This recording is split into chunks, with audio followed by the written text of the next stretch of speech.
స్టోరీలోకి వెళ్లే ముందు మా ఛానల్ని సబ్స్క్రైబ్ చేయండి. జాతీయ రాజకీయాలలో వైసీపీ షాకింగ్ డెసిషన్. కేంద్రంలో బీజేపీకి స్పష్టమైన మెజారిటీ రాదు అని సర్వేలు తేల్చేస్తున్నాయి. ఇప్పటికీ 5 విడతలుగా పోలింగ్ ముగిసింది. దానికి సంబంధించిన సరళిని తమకే అనుకూలంగా ఉంటుందని ఇండియా కూటమి లెక్క వేసుకుంటుంది. బీజేపీ అధికారంలో ఉంది కాబట్టి బలమా వాపా అన్నది తెలియటం లేదు అని అంటున్నారు. అయితే బీజేపీకి ఎంత ప్రయత్నం చేసినా 200 నెంబర్ సొంతంగా దాటదని, ఎన్డీఏ మిత్రులతో కలిపిస్తే 250 దాకా వచ్చి ఆగిపోతుందని అంటున్నారు. 272 మ్యాజిక్ ఫిగర్ ని టచ్ చేయాలంటే బయట నుంచి ఎంపీల మద్దతు తీసుకోవాల్సిందే. అలా ఎవరు ఉన్నారు అంటే ఒడిశాలో బీజేడీ ఉంది. ఆ పార్టీకి ఖచ్చితంగా 10 మంది ఎంపీలు అయినా వస్తారు. అలాగే తెలంగాణలో చూస్తే బీఆర్ఎస్ ఉంది. ఆ పార్టీకి ఈసారి 1-2 ఎంపీ సీట్లు అయినా వస్తాయా అన్నది కూడా చర్చగా ఉంది. వస్తే ఎన్డీఏకు సపోర్టు చేస్తారా అన్నది మరో చర్చ. ఇక ఏపీలో ఇండియా ఎన్డీఏ కూటములకు దూరంగా న్యూట్రల్ పార్టీగా వైసీపీ ఉంది. వైసీపీకి డబుల్ డిజిట్ నెంబర్ ఎంపీలు రావచ్చు అన్నది ఒక చర్చ. ఆ పార్టీ ఏపీలో అధికారంలోకి వస్తే కనుక ఆ సంఖ్య 15కు పెరగవచ్చు అన్నది మరో చర్చ.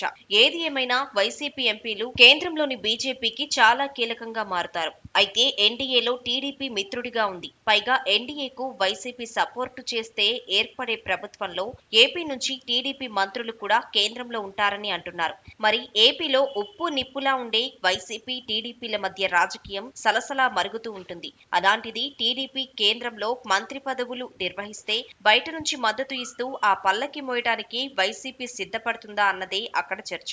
అప్పుడు వైసీపీ కండిషన్లు పెట్టే ఛాన్స్ ఉందని, టీడీపీని తీసుకోమని అంటేనే మద్దతు ఇస్తామని చెప్పవచ్చునని అంటున్నారు. అయితే బీజేపీతో డైరెక్ట్ గా పొత్తులో ఉన్న టీడీపీని కాదని కమలనాథులు అంటారా అన్నది కూడా ప్రశ్నగానే ఉంటుంది.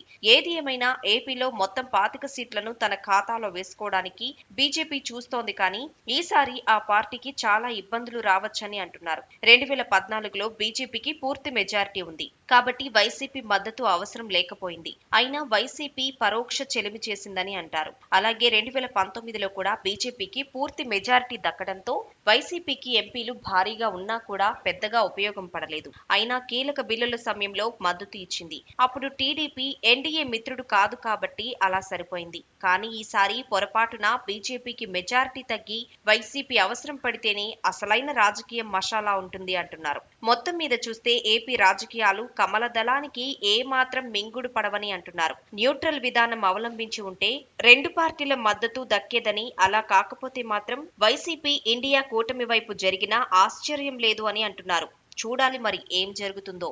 ఈ వీడియో నచ్చినట్లయితే లైక్ చేయండి, సబ్స్క్రైబ్ చేయండి.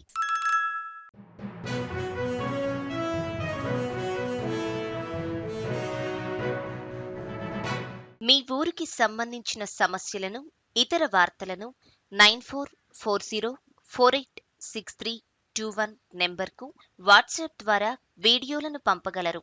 వాటిని మా తెలుగు టీవీలో ప్రసారం చేయటం జరుగుతుంది. మెరుగైన సమాజం కోసం మీతో మేము అడుగులు వేస్తాం.